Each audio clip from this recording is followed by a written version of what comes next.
காஞ்சிபுரம் மாவட்டம் உத்திரமேரூரில் 2ஆம் குலோத்துங்க சோழன் காலத்தில் கட்டப்பட்டதாக கூறப்படும் குழம்பேஸ்வரர் கோவில் உள்ளது. சிதிலமடைந்த நிலையில் இருந்த இக்கோவிலை புதுப்பித்து கும்பாபிஷேகம் நடத்த ஊர் பொதுமக்களும் கோவில் விழா குழுவினரும் முடிவு செய்தனர். இதற்காக பழங்கால கோவிலை இடிக்க முடிவு செய்து வருவாய்த்துறையிடம் எவ்வித அனுமதியும் பெறாமல் இந்த பணியினை மேற்கொண்டதாக கூறப்படுகிறது.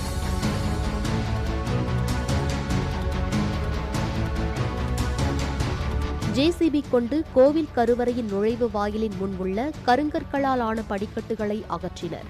அப்போது அதன் கீழ் இருந்த துணியால் சுற்றப்பட்ட சிறிய மூட்டையில் தங்க ஆபரணங்கள், தங்க நாணயங்கள் இருந்ததை கண்டறிந்தனர்.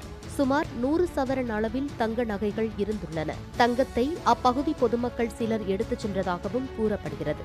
இதைத் தொடர்ந்து கோவிலை முற்றிலும் இடித்துள்ளனர்.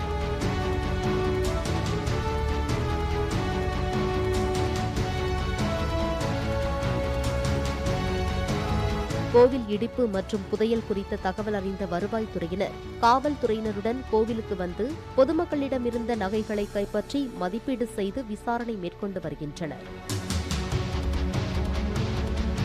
16ஆம் நூற்றாண்டில் நாயக்கர் காலத்தில் தங்கம் பயன்பாட்டில் இருந்ததாகவும் அப்போது அந்நியர்கள் படையெடுப்பு காரணமாக சாமி சிலைகளுக்கு அலங்காரம் செய்வதற்காக உருவாக்கப்பட்ட நகைகளை இந்த கோவிலின் பல்வேறு பகுதிகளில் புதைத்து வைத்திருக்கலாம் என்று நம்பப்படுகிறது.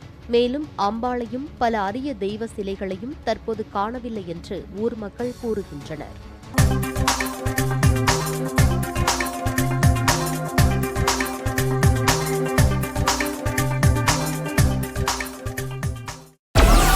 Download Moj.